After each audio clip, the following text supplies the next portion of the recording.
तो ये रिपोर्ट आपने देखी। दो मेहमान इस वक्त हमारे साथ जुड़ चुके हैं। महंत बालकनाथ हैं, सांसद अलवर के, और साथ ही हाजी मोहम्मद सलीश जो कि मुस्लिम धर्मगुरु हैं। आप दोनों का बहुत बहुत स्वागत है। सबसे पहले हाजी साहब, मैं आपके पास आता हूं। क्या पीएफआई ने सपना देख लिया था, दिव्य दृष्टि मिल गई थी पीएफआई को कि 9 वर्ष के दिन क्या होने वाला है, पहले से हंगामा होगा, तनाव पैदा होगा?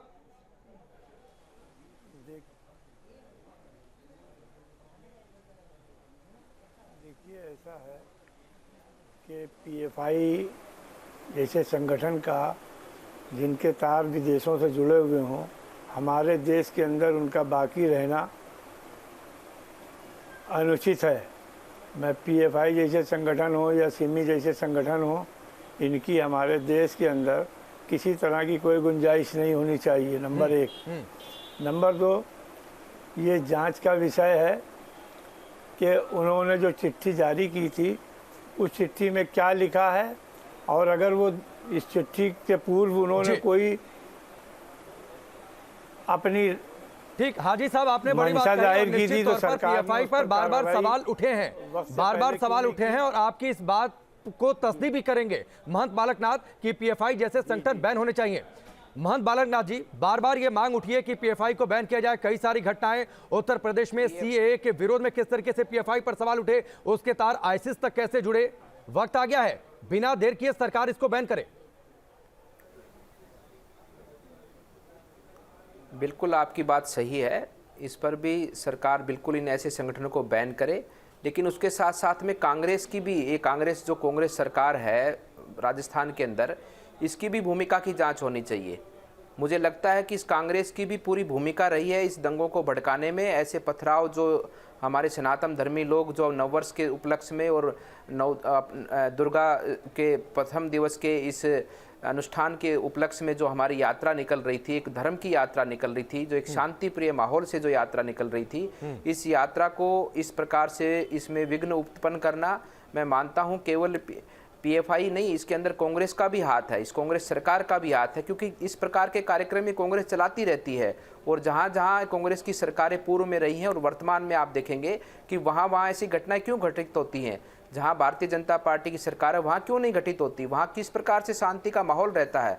लेकिन राजस्थान में आज क्या हो रहा है, किस प्रकार से कितने अपराध बढ़ रहे हैं, किस प्रकार से वहाँ पर ऐसी सांप्रदायिक घटनाएं बढ़ रही हैं, और किस प्रकार से राजस्थान के मुख्यमंत्री बीकानेर के अंदर, जहाँ पर एक नववर्ष के उपलक्ष्य में, नवरात्रा के उपलक्ष्य में एक शोभा यात्रा निकालने से पूर्व वहाँ पर किसी प्रकार के कोई कार्यक्रमों का आयोजन ना हो, उससे पूर्व वहाँ धारा 144 लगा देते हैं, सालासर में राम दरबार को गिरा देते हैं।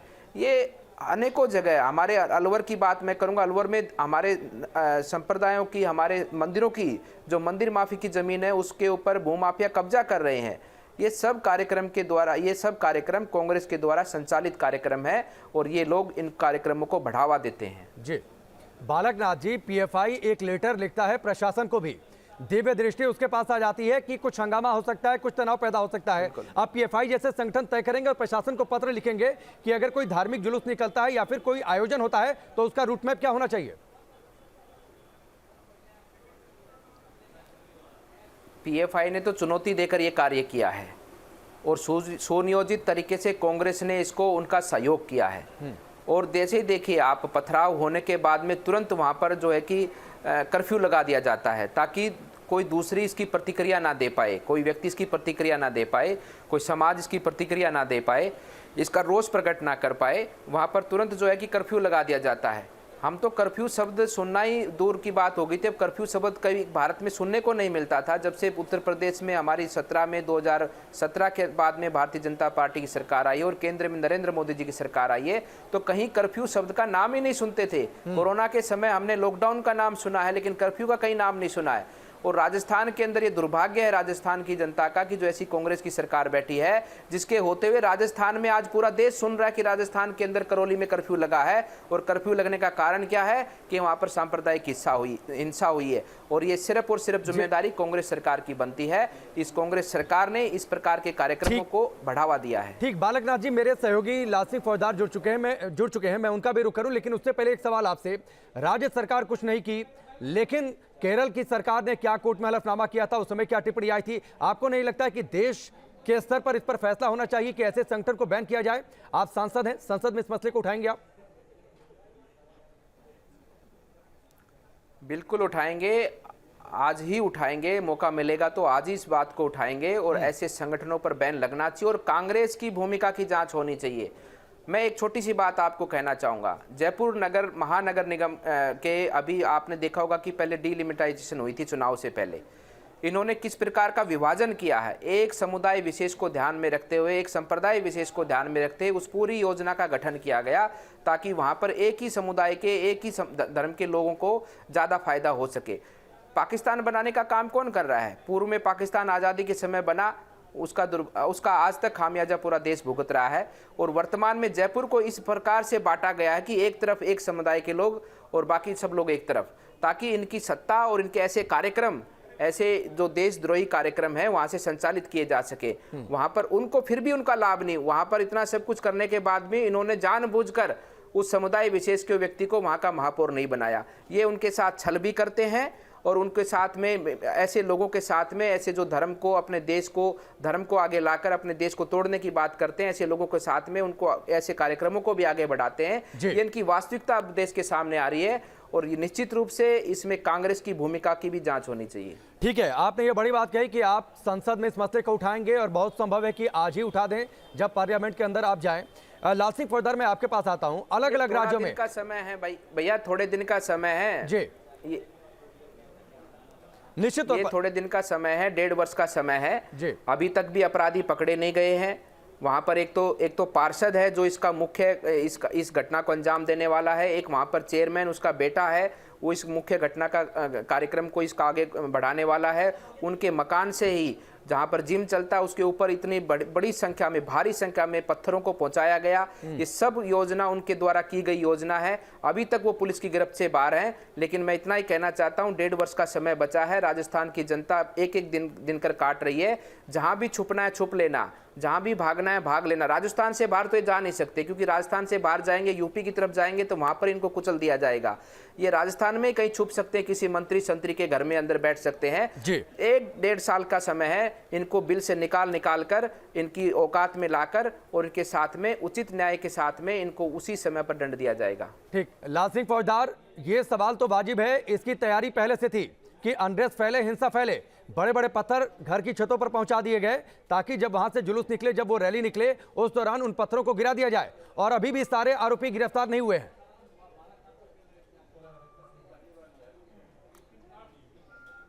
देखिए राकेश, जिस तरह लगातार करौली सांप्रदायिक हिंसा की आग में जलसा पूरी तरह से जल उठा, झुलस गया।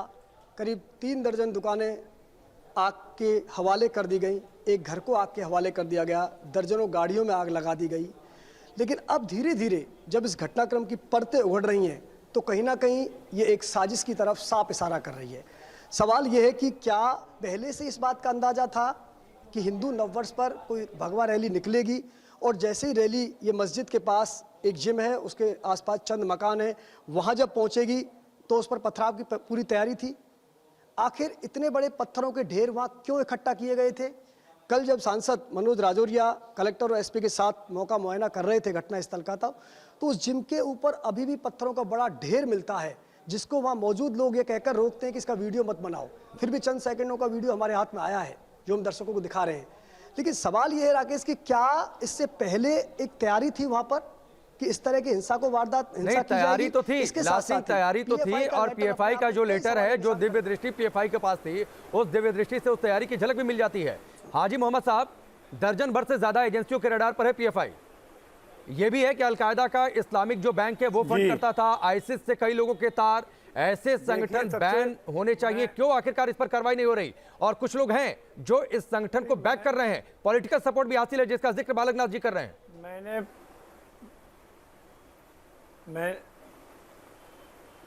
मैंने प्रारंभ में एक बात अपनी कही थी कि इस प्रकार के संगठन अगर देश के अंदर हैं जो देश विरोधी गतिविधियों में संलिप्त होने की जिनकी सूचनाएं हमारे सरकार के पास है, तो सवाल ये पैदा होता है कि केंद्र में बैठे गृह राज्य मंत्री क्या कर रहे हैं?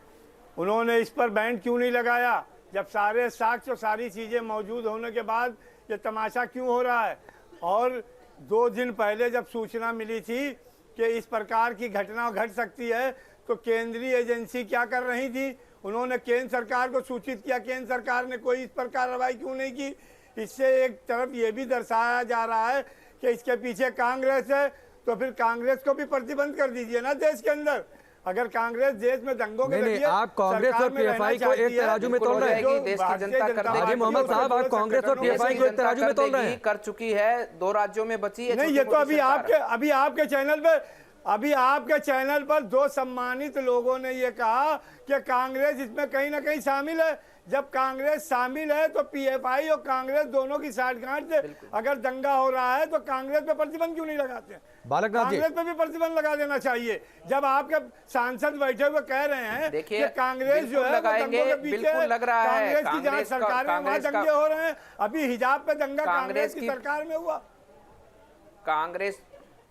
कांग्रेस पे प्रतिबंध देश की जनता लगा रही है, लगातार लगा रही है, और आप देखेंगे आपके जीवन काल में ही देख पाएंगे। मैं तो यही प्रार्थना करता हूं कि आप देश की जनता नहीं, आप क्या कर रहे हो? आने वाले अगर कोई आपराधिक काम में लिप्त है, अगर किसी आपराधिक कार्य में कांग्रेस, हाँ, ये आरएसएस का नियोजित, और ये जो आपने बात विषय रखा, ये विषय कांग्रेस सरकार का, प्रदेश सरकार का है। हिंदुस्तान की सेकुलर हाजी साहब एक मिनट बालकनाथ जी एक मिनट हाजी साहब, एक तो इसमें आरएसएस का जिक्र कहां से आ गया?